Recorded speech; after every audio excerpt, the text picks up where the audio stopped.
evening, and welcome back to blackdoctor.org. I am your host, Dr. Renee. And so, for the month of May, because it's such a big month for me, because it is Asthma and Allergy Awareness Month, and in case you didn't know, I wrote this lovely book, Mommy, I Can't Breathe: The Modern Guide to Navigate Asthma and Allergies.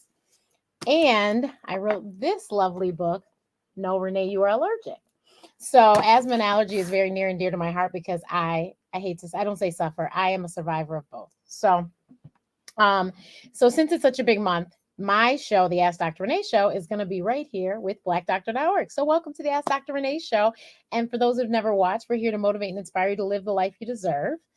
And we're going to give you great information about asthma and allergies. So please share the broadcast, share the broadcast. Don't forget to share the broadcast. And I don't care where you're watching, just make sure you share it.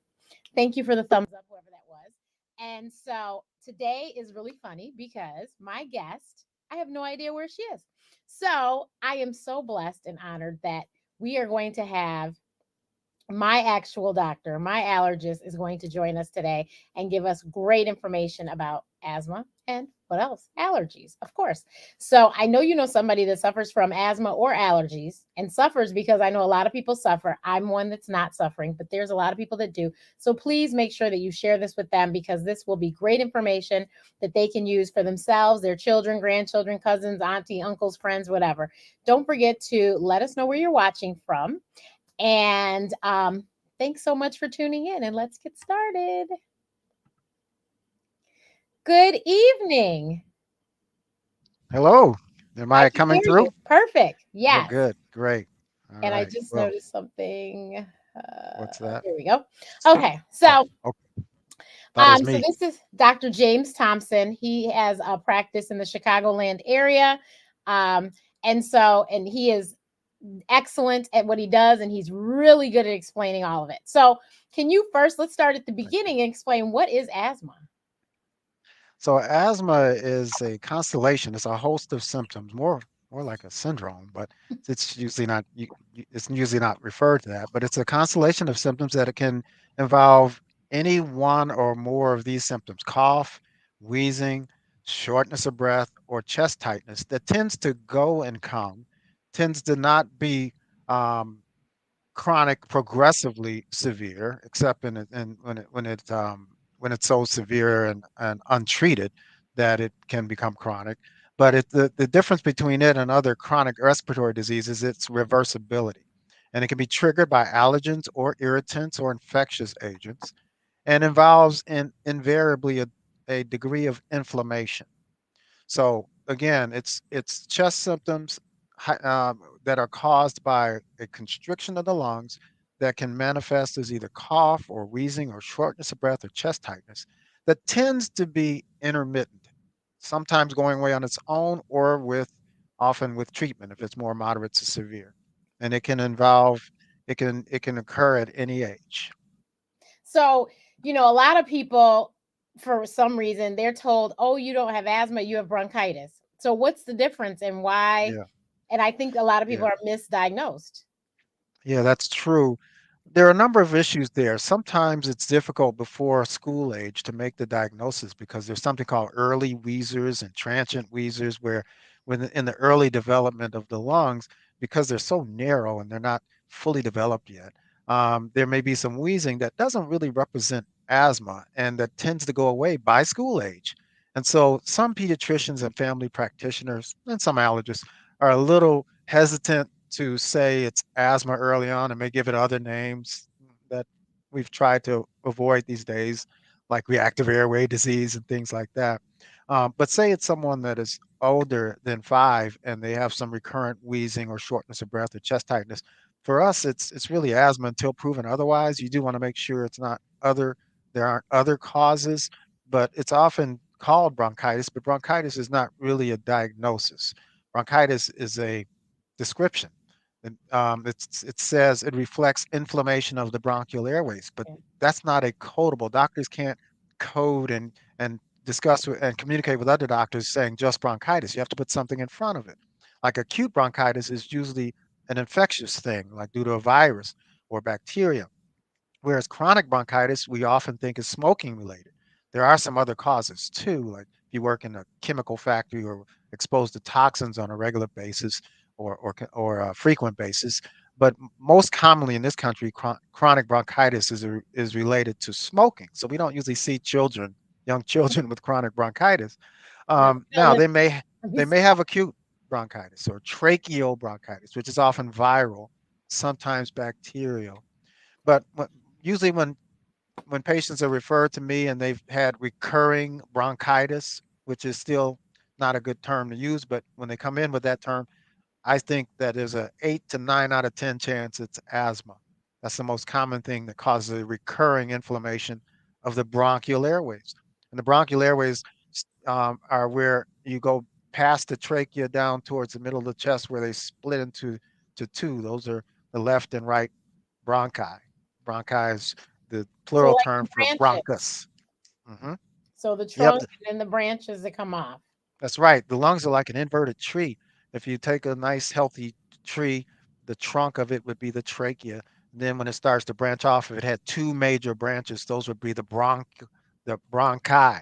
And then it branches off into 23 divisions of smaller and smaller and smaller airways, such that there are about 1 million of tiny little airways on both sides of the lung, so that you can have a nice large area for oxygen exchange. So I have I was born this way. So I tell everyone that. And my mom, because she was a respiratory therapist, she knew, she said, this child is wheezing. And just like you said, the doctors were like, that's not possible. She's too young. And then they said, well, let me listen to her. And my mother was calling. So she put the phone to me and the doctor said, oh yeah, she is wheezing. I know this. Yeah, Now yeah, what? so yeah. so I was started in treatments very, very early because I had such issues. And then I also, my mother realized that I was getting sick from oatmeal. And so she was like, wait a minute, she must have food allergies and they're causing her to have these asthma attacks. So that's when I learned of my allergies originally. And it was a very long list. Wow. Yeah. Very, very long. The list in my book ain't too bad, but the list then was awful. Um, but so I'm very grateful that because crackers was on it, Ritz crackers. I love Oh, gee. crackers. I was like, Yeah. I'd be very upset if I couldn't eat crackers. But so for people, because I know lots of adults are all of a sudden being diagnosed with asthma, with allergies. Is Hmm. there any reason to that, or is it just the body just changes over time? Well, the majority, probably a little around 60% of the people in their first decade of life will display or reflect something that suggests they have asthma if they ultimately are going to have asthma. But that leaves a large percentage that might be later. And so there are some people that don't have the diagnosis till after their 30s.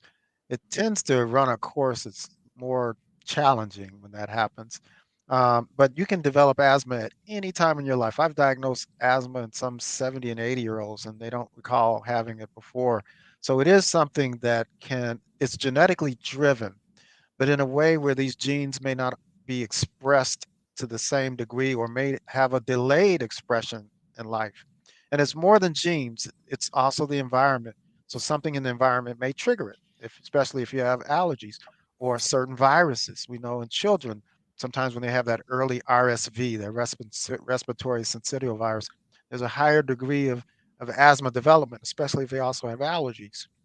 So there's a lot of variables involved, and it's unlike certain diseases where it boils down to very statistically repeatable and predictable consequences like sickle cell or cystic fibrosis, things like that. It's multiple gene, more than 5 to 10 areas on different chromosomes that tend to add up to it. So it's a combination of that genetic risk, that genetic vulnerability, and and environmental exposure. So we in the Midwest where I am and I believe you are, there's a lot to trigger it, both allergic and irritant with the pollutants, the industrial, the fossil fuels emissions, things like that. And so, we see a lot of it, but you're never too old for it. A lot of people are first diagnosed in adulthood. The one thing I like about the allergy specialty is I can see all ages. So I see the natural course of it. I can see people when it develops later in life, and I can follow them through life. So that really gives me a good understanding of it. So I in my studies and life I discovered a lot of people never didn't know what an allergist was, were never told that they should go see one. So when do you think someone should go to an allergist? Yeah, I used to use this term. I don't use it anymore because it dates myself. I used to say that the allergists are the Rodney Dangerfields of specialists, but some people look at me funny when, who the heck is Rodney Dangerfield? I know who he is. But anyway, okay, good. He was a comedian that I always used to say he gets no respect. Right. So, so allergists used to feel like we get no respect because a lot of people, it was a hidden science. And really what changed it was direct to consumer advertising when they started advertising those antihistamines and showing flowers chasing after people and all that. And people like, oh, that's allergy. And then they started actually asking their doctors about it. But yeah, so we when you decide to go get when you should take your child or yourself to see an allergist is when it's starting to impact your daily routine or your nightly routine. If it's disturbing your sleep, if it's causing lack of concentration. School grades may be low because child's so sniffly and snorty and coughing. These days, you get the side eye from people with a lot of coughing and You sniffling. sure do. Well, so a lot of people are making their appointments now because people are paranoid now. They're coughing so much and they get sent home a lot sooner. Right. But yes, whenever it's disruptive to the lifestyle, whenever it requires multiple medications, whenever the frequency of it is more than once or twice a year, and if it especially if it requires an emergency department visit, then it's warranted that you should try to figure out what those trigger factors are, and that's Right. that's what allergists do. And we spend a lot of time getting an idea what the environment is, what triggers it. Not just allergens, but irritants. Some people it's weather changes. It can be fragrances and fumes. People like the smell of incense, and they don't realize it's killing them. Some cosmetics. I missed it, and a pulmonologist actually years ago. After I saw a patient, I tested her. She wasn't allergic. Put her on some medicine, and she ran into her pulmonologist who had a very keen sense of smell. I don't, but anyway, he said, "Well, stop wearing your perfume, and all the cosmetics." And she came back to me and said, when I stopped wearing all my perfume, I started feeling better. Well, that was a lesson for me. I got to check every box. But yeah, sometimes it's those really mundane things you never think of. Fragrances in your pillowcases. Well, You like to I can bounce. I can Hmm. tell you first I had problems with the hairspray. Hmm. I would start wheezing when they would spray my Hmm. hair, and Yeah. I had to make sure that they covered me good before they tried to spray it down after my fresh press. Have my press and Hmm. curl, and then they want to finish it off with some sheen or something. And soon as you go, I'm like, and then, Yeah. Yeah. I used to also Yeah. have problems with walking through the mall and the perfume department and all the samples, and I'm like, no, no, no, no, no, no, no, no. That's Um, right. and what other odd things? Um, I think those So, were like the so, oddest, but I really honestly don't have a problem with perfume. And I like Bath and Body Works, all that stuff. I did all that back in high school and college. And even hairspray. I don't really use hairspray now, but it's not aerosol either. So that mhm. probably helps a lot. Now seasonal, I had seasonal issues. Growing up in Michigan, when the season changed from fall to winter and spring and but winter to spring. Mhm. So October and April were my triggers, and it just was never a good time. I was spending a lot of time in the ER. I was one of those children, though. I was just such a nerd that I went to school the next day. Asthma attacks for me happened at night. I'd wake up in the middle of the night, couldn't breathe, go tell my parents I can't breathe. My mother would do her best to try and get me straight, and if she couldn't, then we went to the ER. And that's Yeah. just the way it was. And so I guess because of the drugs that they gave me at night, I was fine at school during the day because Mhm. no one ever said Renee was sleeping in class. So I guess the epinephrine and all that, I was high as a kite and I was good to go. Yeah, those were the days. Right? Look, now I'm like, I Yeah. need my sleep. Yeah. But, And we all do. We right. all And do. my parents, I don't know how they function because they function because Yeah. it was a lot of ER visits October and April, like Yeah. every other night to the point that the triage nurse knew us Yeah. and we didn't have to go through triage. We just went straight back because Yeah.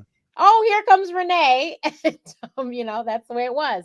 I Yeah. will say that I had allergy shots as a child, and allergy shots really tremendously changed my life. Mhm.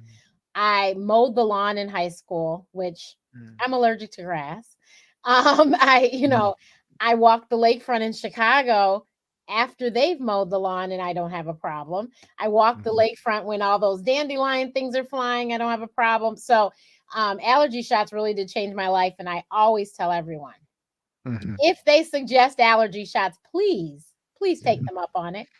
And I've Yeah. I've talked to so many parents who are like, well, I don't want him or her.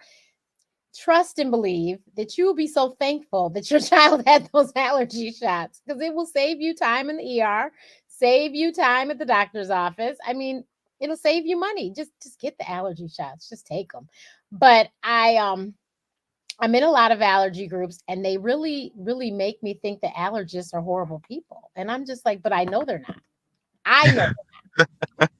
And so I'm always defending you guys like, Yeah. oh my God, please listen to the allergist. But Yeah. this is one thing that bothers me so. Don't do this. Now, your child, you give him whatever, you give him whatever, and you notice something. Go to an allergist and have an allergy test done on whatever that something was. Now, why do people, I'll never understand this, maybe you know. You give them one thing, but then you go have them tested on 30,000 things? And I'm like, Yeah. well, did they ever have a reaction to that? Why would you go test for that? Yeah. You mean when you get a whole battery of tests, Right. for And I mean, and I foods and all? understand some things are in a Yeah. family. When things are in a family, Yeah. that makes sense. But when Yeah. you so and so was allergic to nuts, but then you had him tested for egg. And I'm like, but you've been giving him eggs every day and he doesn't have a problem. Why did you have him tested for egg? Yeah. That's a battle we actually have tried to fight the flagrant ordering of tests. Now, what the reason why that happens is because the next best thing to a skin test is a blood test, which any doctor can order.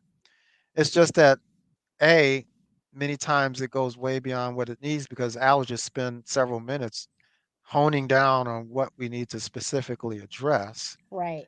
And then B, there's the lack of understanding if you're not an allergist of how to interpret the tests, especially if they come back with a lot of positives and and the patient or parent tells you, well, I eat that and I do okay. you know, or say the grass pollen is off the chart, class 6, but they do fine in May and June. Well, that means it's a false positive. Now it's confusing to some other providers that aren't aware of that kind of relationship is it's not just based on test results, not even just skin test results. Even skin tests you can be thrown off. You have to interpret them within the context of the history, the pattern of what seems to be the problem with the patient's symptoms and illness. And so that's what we're trying to do. And so that means we need to ask a lot of questions before we order those tests. Right. The And, biggest pet peeve is the broad food battery because undoubtedly a person is very allergic is going to have some false positives just right. because of the nature of the test. Yeah. Then we And have I some think then we have some splaining to do. it Yeah, and that's why you have to that's why I say you need to go to an allergist. I yeah, love all my primary care physician friends yeah, and colleagues, but I know and they know they didn't go to the allergy and immunology conference that yeah, was held every yeah, year to talk about all the latest and greatest. And so it's just best that you go to the yeah, specialist who has done done all the homework to learn yeah. all the new stuff. Because my mom was a respiratory therapist and I had a really an amazing allergist, Dr. Marva Morris, may she rest in peace. She was Hmm. a FIS graduate and Hmm. first black woman I ever saw that was a doctor, and I was very Hmm. young and was blessed that that's who I got to see. And she became my Right. pediatrician because if you read my book, you'll find out my mother fired my pediatrician. Um, Oh yeah, I got it. I got it oh right here. yeah, Yeah, yes, here it is. Yeah. See. I love it. Thank you. Yeah. So yeah, so my pediatrician became Dr. Marva Morris, and she was on top of things, and my mother was on top of things. So when new Hmm. drugs came out, they switched, I was switched to new drugs. When new, Hmm. I had always had the latest nebulizers because my mother was a Hmm. respiratory therapist, and she would make certain I had the latest and greatest and the biggest, the smallest, and whatever. We had the newest spacers, whatever they were for my inhalers. And so that's why it's important for you to go to an allergist. I Yeah. think that an allergist or a pulmonologist, Hmm. one of the other, Yeah. or one or the other. But if you have allergies, you don't necessarily have to have asthma. So if you have allergies, you should definitely see an allergist. But Yeah. if you have asthma and allergies, you could go to either or. Um, Yeah. but it's really, really important that you see an allergist. Now, there are so many people now coming up with nut allergies and egg allergies. Yeah. I tell everyone I have an egg allergy, but I can eat egg baked in things. And people are like, huh? And I was like, the proteins change. Am I wrong? Well, they can, yes. There are different ways people can be allergic. There's a type of blood test now called egg component testing, which can differentiate those that may be able to tolerate cooked egg and have low risk versus those that, no matter whether it's cooked, raw, whatever, may have a severe reaction if they were to be exposed to egg. And so yes, there's kind of two groupings there. There are those that can handle it when it's just a second or third or minor ingredient and cooked, and there are those that can't have any part of it. So it really depends. We'd never assume. Right. So there, yeah, And I but didn't I don't know when I started having baked in, but I eat pancakes, cookies, all sorts of yeah, things that it's baked in, but yeah, I do not eat scrambled eggs, omelets, yeah, meringues and stuff like yeah. that. Um, Well, one thing I found that helps, and when people are referred to me and they've been on these wonderful medicines already, because it's more challenging for allergists these days because the primary doctors, the primary caregivers, are more in tune with algorithms of how to treat it. So it used to be when we were the first introducing patients and children to nasal steroids and to inhaled steroids, and spending a lot of time explaining to parents, this is why your child needs to have this steroid, because steroids had that kind of yeah. bad rap for a Get while. it. Now people come in asking for it. Give me the Nutella or steroid. But in the old days, that was the deal. But the issue here is that if you don't have something that's dealing with the inflammation, then you're not going to have control over it. And people don't realize that the more they need their reliever inhaler, the more that reflects poor control. So there's two elements. There's one um, control, and the other is dealing with acute symptoms. So acute symptoms, we know we have the albuterol type. Control is what you take when you're no matter what, when you're well, when you're not well, and that's what we have to really influence parents and patients to do when they're well, not to just stop their medicines. Because if they have a certain level of severity, that means they should keep the foot on the pedal and be taking the medicines long after they're better. A big question is, am I going to need this the rest of my life?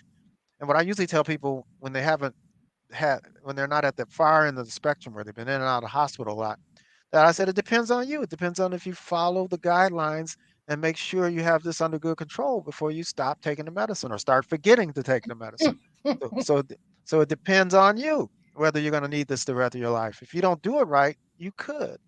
So, And I was the queen of forgetting to take my medicine, but yeah, yeah, but I I am fine. yes. I'm well. Well, you matured in your thinking, and No, you went along with them. I don't have to take them anymore. But I will say this though, and people think I'm crazy, but exercise really changed my lungs. It can. And It can. obviously because of my lungs, I didn't just jump up one day and run a mile. No, I didn't do that. It was a Right. gradual thing, but over time, it got so much better that now I do the Peloton bike and I can bike very fast and I can run. I can run, for a long time without stopping. Most of the times I don't even need my inhaler, which is surprising to me still. But I've done several races. I did two 5Ks, two 10Ks, and a half marathon. Um, and if you read the book, you'll find out what happened with the half marathon. But I got my medal. Um, but, but That's you know, important. what'd you say? I said that's important. I You, thought it was. It was that yeah. was my reason for going. Hmm. I've never been an athlete, so for me to get a medal, I was really excited about this. That's great. So when I say that exercise changed it, because people look at me and they're like, I can't breathe. I go, that I was you. I was that person. Yeah. And you just have to do a little bit by a little bit by a little bit. And it's amazing what'll happen. If you have questions, don't forget to post them in the chat and I'll try and get to them. But it really did change things so much so that I had my pulmonary function test and I sent the results to my mom. And my mom said, Renee, HIPAA, you can't send other people's medical results to me. I said, Mom, those were mine. She was, she said, your lungs never looked this good. They looked this good when you were born. I said, well, Mhm. I said, all Yeah. of that running and walking apparently is doing something to my body. She was like, Yeah. oh, Yeah. Exercise is underestimated, and we don't do enough of it, and we've become more and more a sedent society. So it's a challenge getting people to exercise more. Now with the pandemic too, there's a lot less movement than should be. So we've been a little busier, I think, partly because of that. and I tell people I didn't really know, even with losing weight, I didn't know I didn't know that I was in such bad shape until I wasn't anymore. So with my Mhm. asthma, I think I had just learned to live like that. Like Yeah. I didn't ever expect to It's true. breathe better. So it just was what it was, and it wasn't a big deal to me. But when I was able to breathe better and like inhale, oh my God, it blew my mind. I was like, I Breathing. never I didn't know I could breathe in this deeply because I never could. When I breathed in, it was real shallow, was and that was about it. Yeah. But all of a sudden I Yeah. could I was like, oh my Yeah. God. And then you know what else? This is my little thing. This is how I know if I'm sick. I blow out candles. So if I can blow out the candles, then I'm good. But if I have to and I can't get them out, then I'm not feeling well. Yeah. Breathing is a beautiful thing. It is, and people are like, I said, because people comment on my videos, my asthma Mhm. videos on YouTube all the time, and they ask me stuff, and I was like, if you can't breathe, I think you should probably go see somebody and quit sending me messages. Like, I mean, I said, there's a Yeah. few things you can live without, but breathing is not one of them. So if you're having It's trouble breathing, yeah, when we learned about advanced cardiac life support and just CPR, they talk about the ABCs. Well, the first two have to do with breathing, airway, breathing. Then you look for circulation, heart, and all that. But right? you got to have that airway and breathing, or else the heart's not going to be getting oxygen and it's going to get mad and conk out on you. So the airway and breathing is essential. And with asthma, that airway can be really clogged up at times and make life difficult. And as you can see, I mean, you can there's so many wonderful compensation mechanisms we have that you can feel normal even when you're sick. And the good thing about that is you're not feeling sick. The bad thing about that, we call it poker face asthma, is that it takes more lung dysfunction for you to feel bad enough to do something about it. So that's kind of the downside. So that's why we do things like set people up with peak flow meters and give them other cues as to whether or not they're breathing right. Because, like you said, this can be a revelation when you do start using the full capacity of your lungs, and you realize not only that, you're able to sleep better, you rest better, you're able to move around better. I mean, your attitude's better, everything's better. Yeah, So, yeah. and it's a great thing, and you can just going up steps isn't labored. I mean, I can when I'm sick, it's really bad. Like the Mhm. last time I really think I recall being sick, I just stayed in my room because it Yeah. was on the second floor and it was too Yeah. much energy for me to come down the steps. And I just stayed in my room. And my mother kept saying, "You need to go to the ER." And I was like, I don't really feel like going to the ER. So I'll just take care of this and I'll be fine. She was like, "You're going to have pneumonia. You won't move." And I was like, "But I got this. I'm going to be okay." So don't do as I do. Okay. So Yeah. Yeah, it's a bit risky. Yeah. Right, just a little bit. Uh, But I'm here.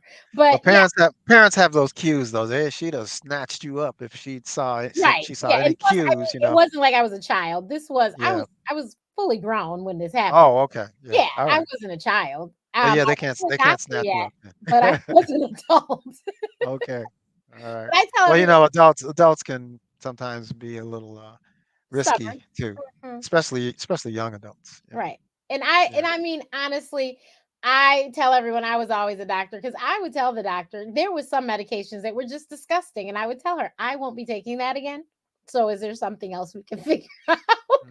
Remember Arrowbid? Yeah. That's exactly what it was. I know. Yeah.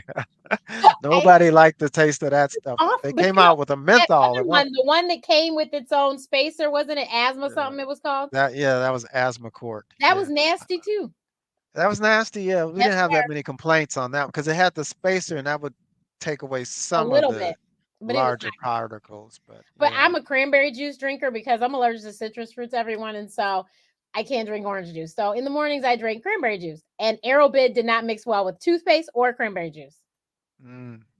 Well, that's a healthy juice. That may be another reason you really turn the corner on things. Cranberries are some of the healthiest fruit you Well, can eat. we were drinking Ocean Spray. Love Ocean Spray, no, but they didn't have Mhm. all the amazing varieties they have now because now they have one that's like no Yeah. sugar and Yeah. Yeah. When they add sugar to it, it's two steps backwards. that's what I'm saying. So Mm. back Yeah. then we didn't have because now you can get a healthy ocean spray, but back then we didn't have Yeah. that option. So I can't really give that cranberries too much credit. But I really do give a lot of the credit to the fact that I did work exercise and started Hmm. training for I did couch to 5K and slowly started being able to run for longer periods of time. And That's so, and good. I've actually done, I think I've done half of You Can Run on the Peloton app Okay. and was like, "Oh, I can run for a longer. Okay, okay." And I've done several of the Mhm. run workouts and just ran for 20 minutes and was in a state of shock myself that I did it. But I Yeah. mean, and Well, mind you, this was it's a just last summer. Still in surprise that my lungs handled it. I was like, "Oh my god, I'm still standing." yeah. Well, it's one thing that's nice about that is allows you a chance to kind of build on things, so you can make progress as you go. Yeah. Yeah. Yep. So I just, little by little. So can you explain the importance of the auto injector epinephrine? Because next week is Yeah. Food Allergy Awareness Week, in case no one knew. Yeah. The auto injector has in it a what can be a life-saving medication. And it's actually a hormone, one of the hormones we make called adrenaline, also called epinephrine. And some people recall or rather refer to it as the fight or flight hormone. Mhm, So if you're sitting somewhere quietly reading a book in a dim room and someone comes up from behind you and says, "Boo!" It's that adrenaline that comes out and makes it so you either jump up and fight or run, and it works immediately to give you the energy, the burst of energy, tighten, makes your muscles in tone, and all of a sudden to do whatever you need to do. Well, they were able to package this and put it in a pen and in some other formulations that so you can inject yourself with it if you were to have a severe allergic reaction. And so allergic reactions that involve mainly three areas: the throat, the lungs, or the cardiovascular. Now, what do I mean by cardiovascular? Cardio means heart, vascular means blood vessels. If all of a sudden your heart starts beating slower or blood vessels dilate, your blood pressure goes down. And when it goes down, gravity makes it come down from the brain, and you could pass out and bump your head and go into shock if you're having a severe allergic reaction. So some food you're allergic to could do that. A drug could do it. Some people have allergy to antibiotics and find out, the hard way that mhm, that they shouldn't have it anymore. Or it could be even something called I don't like this term, but for lack of a better term, this is called fatality prone asthma. That's less than 5%, but that's where someone can go from 0 to 60, be feeling completely fine, lungs wide open in just minutes. They're tightening up and not even enough energy and enough movement of air to get the inhaler down, the mhm. the albuterol type of medicine in. And so those people need to carry EpiPens. A very small percentage of people that have that, but it's very scary because you can get sick so fast and not be able to breathe. And so the EpiPen is for that, and it's for anything that can cause a severe allergic reaction that involves those one of those three areas. We don't use it if you're just itching all over or have Right. hives all over. You take antihistamine, and maybe your lips just swelling, unless unless you've already had a scenario where your lip swells and then your tongue swells, then usually we're wanting to just have that EpiPen nearby unless it involves your tongue, your throat, or feeling dizzy or lightheaded, or having trouble getting air in or out. But it can be life saving because within seconds it starts to kick in when used properly, and it bridges the time. It's not an end all. Some people use it. Okay, I'm gone. It worked in 5 minutes. I'm ready to do the next thing. No, 10 minutes later you could be back where you started. So they come in a two-pack, not so you can have one at work and one at home, or one at school and one at home. A lot of people did that through the years, but it comes in a two-pack so you have a second chance if there's a delay in paramedics coming to you, because once you use it, there's no turning back. You need to be checked, and you need to be checked timely. Best thing is to call 911. But say this taking a while, they're in traffic, and 15 minutes have passed, and maybe it helped, but now you feel you're tightening up again in the throat or in the chest. You give yourself that second injection, maybe the other leg, and then it can bridge that time even more for you. So that all can help. What So you don't want to do is when your throat's closed and try to take that Benadryl, because you could gag and spasm, and worse than thing, you could suck it up into your lungs and really cause some intense problems. So if your throat's closing and you have access to EpiPen, Benadryl's not the answer. he just threw that in for me. But Okay. because I have never, I quote, never used an epinephrine auto injector. And there's probably two or three occasions that I should have. But but I'm still here. But, Okay. but like I said, don't do as I do because I live on the edge, as they say. But you have to, this is why it's important to have an action plan.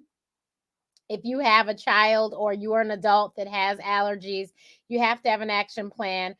If you, like he said, your blood pressure goes so low you can't function, someone needs to know where this auto injector is, and they need to know how to use it. Absolutely. So, so that's why it's really important that, the schools and, places like that know, airplanes, places like that know exactly what to do, because the person that it is affecting that probably does know how to use it may not be able to tell you what to do and may not be able to do it for themselves. So it's really important that the people around you, that are with you, understand and know. The other thing is, it is so important, and we've had them on the show before. Elijah's Echo Foundation, his parents, the Silveras. Elijah was in preschool, was given peanut butter, I think it was, and he was had a nut allergy. And I don't believe that they immediately gave him the auto injector. They called mom and said, "We think he's having." No, no, no, no. You guys have to work immediately, because I know, like I said, I probably should have used it a few times. So I do know that my reactions happen very quickly. um, the one reaction I recall, I was eating a banana muffin, and I don't know what was in it. I just know it made me sick. I literally ate a crumb. You could barely see the crumb that I ate, because I have these allergies. I know how to tread lightly. And so this is me treading lightly, hoping that this is a perfectly fine banana muffin. Sure enough, it was not. As soon as I put the crumb to my tongue and it went to the back of my throat, immediately I started having a reaction. I literally left my tray in the cafeteria. I didn't even walk to go and take it.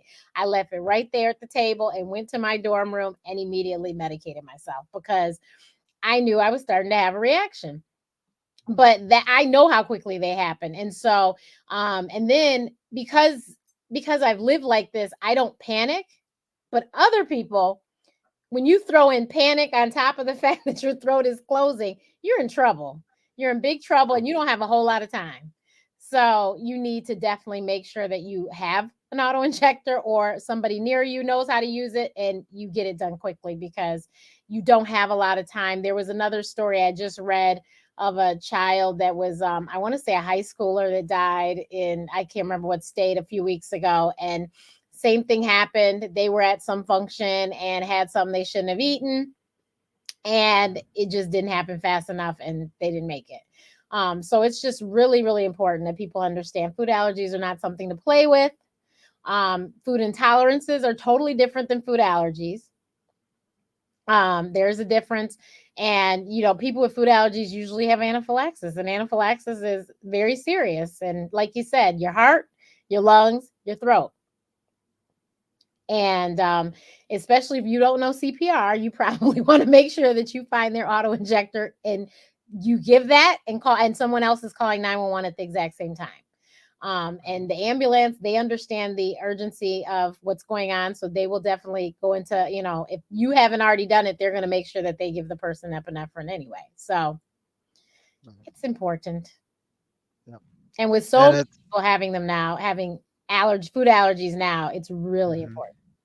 Yeah, it's increased over the last 30 years. The percentage has gone up, and there's a lot of debate on why that is, but it certainly has increased. Number of people having asthma has increased. Number of people having allergies has increased. They think some of it may be due to this climate change, pollution, Right. uh, Western life. Yeah. Now, would you do you have recommendations for your patients if they come in with one child with allergies and then they have another child, another baby after that? Do you have recommendations for the feeding of the second child so that perhaps they don't have the allergies like the first one? I do encourage them to breastfeed at least for 4 to 6 months. That usually helps. No guarantee, but that it won't hurt, and it certainly builds the immune system up, and it has been associated with having less severe early onset of these kinds of problems, including asthma. Also, I recommend them not being fed too soon. Various solid foods. Use a follow the pediatrician. A lot of times they'll let even like I've seen it. They may let a child nibble even at 3 or 4 months on some food. And that's not a good idea. Um, but interestingly, there was something called the LEAP study, learning early about peanuts. That oh gosh, how long has it been? About maybe 5, 6 years in England, about almost like 600 children that they took from age 4 months to they tested them. They were high risk kids to develop peanut allergy. High risk because they either had egg allergy or eczema already. Mm-hmm. And so they know if you have either one of those or both, you have a higher risk of developing peanut allergy. And they took these kids and they had a control group where they didn't do anything, just let them, they restricted them rather. The control group, they restricted from peanuts until they were school age. And the other group, they, after testing and making sure they were allergic, because they did an oral challenge to really make sure they had symptoms, they then said, okay, the group that had oral challenge and were already allergic to peanut, they got kicked out. Then they had to split the group that wasn't already allergic, but just high risk because of eczema and because of egg allergy, into one group that would 3 times a week get this peanut paste. They had some peanut puffs or something in Europe. And then the other group, they said, okay, we're restricting no peanuts whatsoever. And guess what? More than it was like a 5 times, 4 to 5 times more risk of having peanut allergy if you restricted it from that period of time between 4 months and 11 months. So that was a game changer because there were some other studies that further corroborated that. And so now we don't tell women that are pregnant, don't eat shellfish, don't eat nuts, because it may cause your Right. child later to. We don't tell them that anymore. We tell them eat whatever, if you're not allergic to it, go ahead and eat it. And then when the child's born and starting to get table food, don't hold back on those peanuts. Now we tell them don't give them peanuts, of course. It'd have to be some kind of something they can gum and not have to Right. chew. But we tell them too if they already have eczema or they have egg allergy, get them tested first. Then if they test negative, Introduce. Okay. they can have it. But that can keep them by giving that early exposure from that can reduce their chances by a large percentage of developing peanut allergy.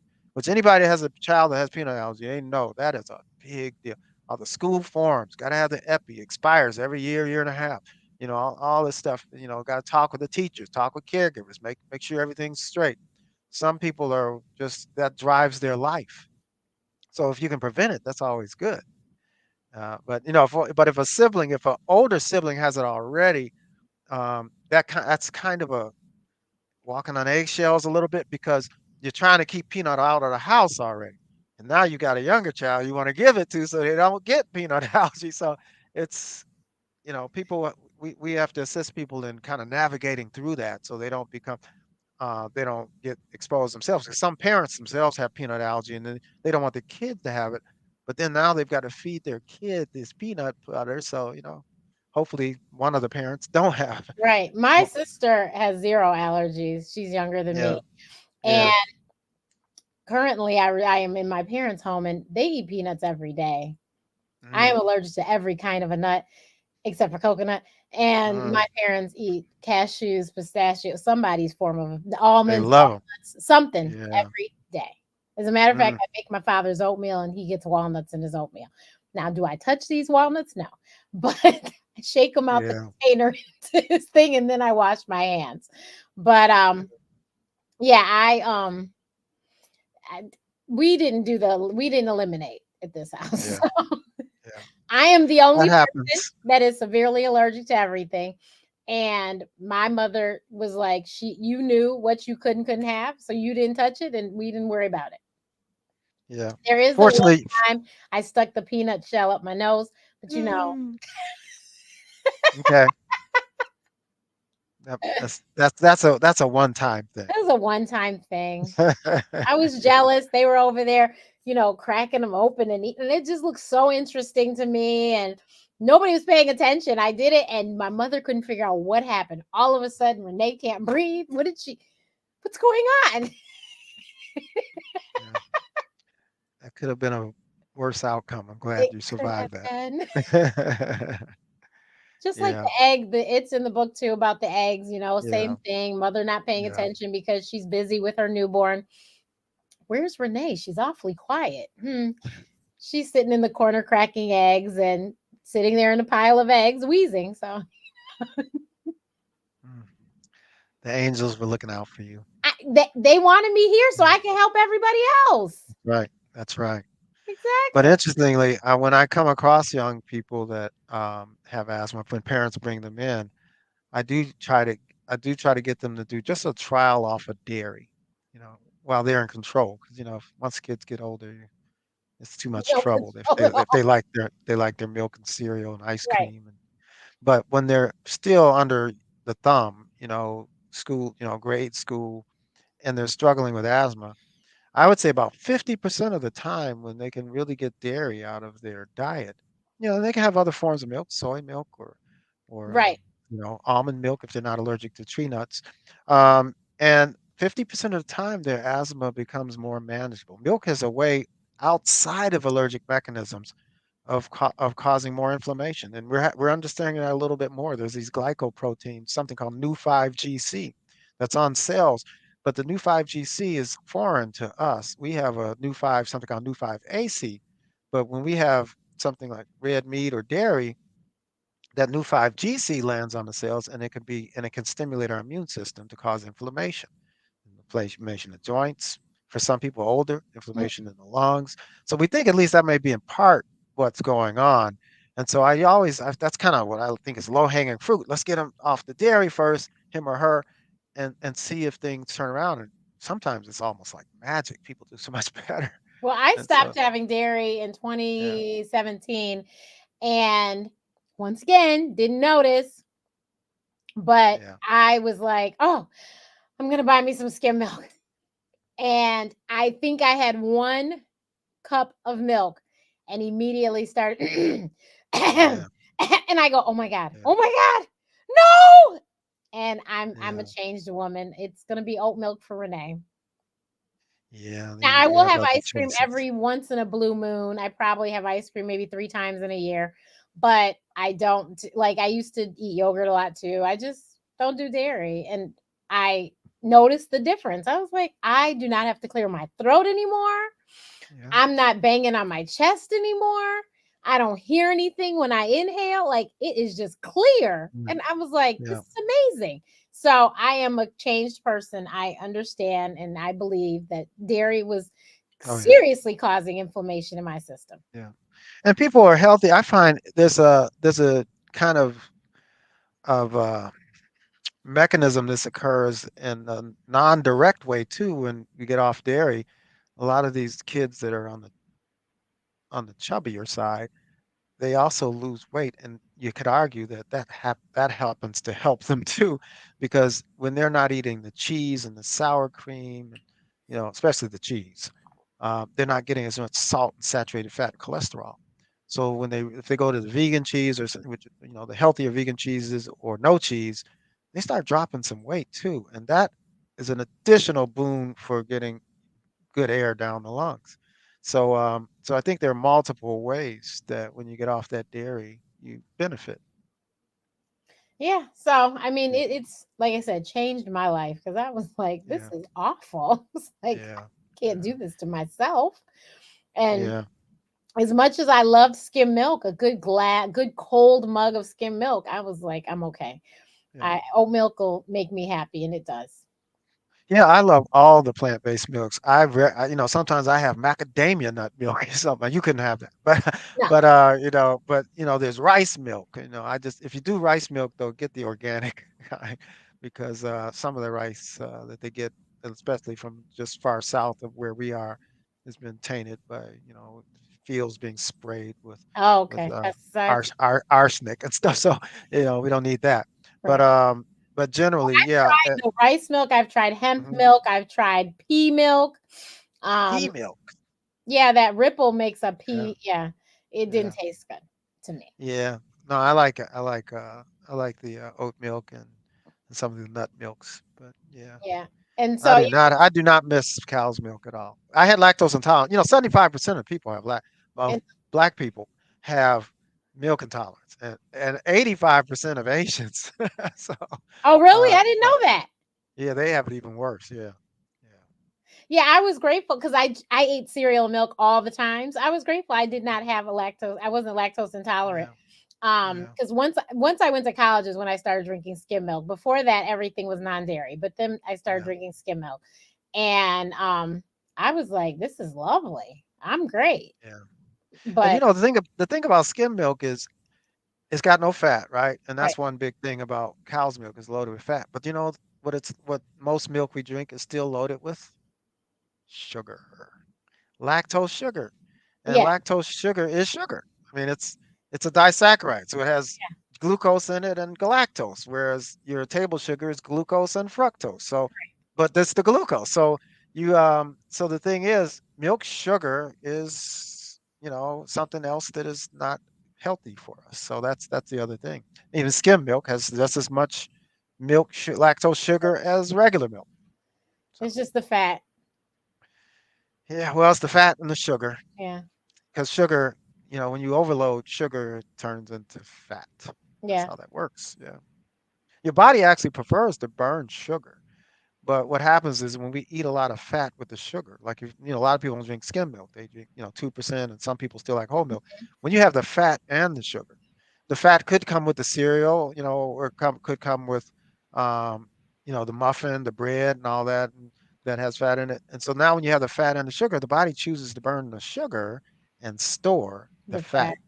So Mm. sugar gets a bad rap, but our brain minute to minute needs sugar, and our muscles and liver needs sugar too.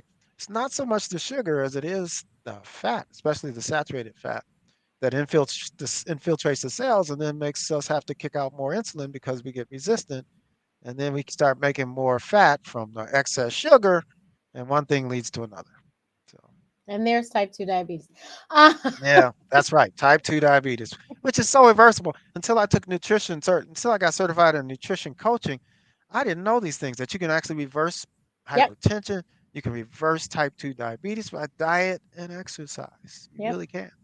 Not every time, but Not every most time, times. but a lot of times. Most times. Right. Most Food is times. Yeah. medicine. I keep telling people Food is medicine. medicine.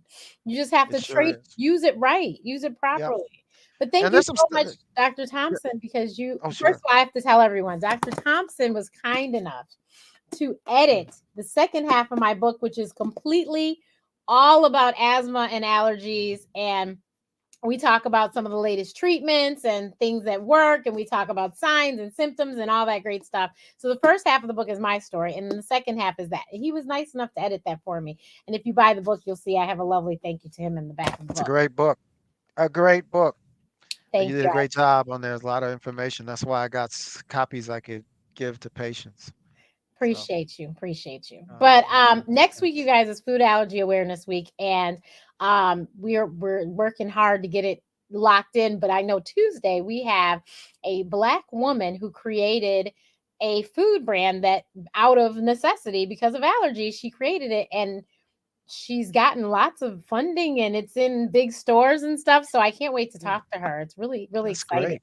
Yeah, I'm very excited. And she's actually sending me some stuff. So I can't wait to try it too. But Yeah. there's a lot of really great stuff on the market. So I'll let you know about some of the stuff that I've discovered that is nut free or gluten free, dairy free, vegan.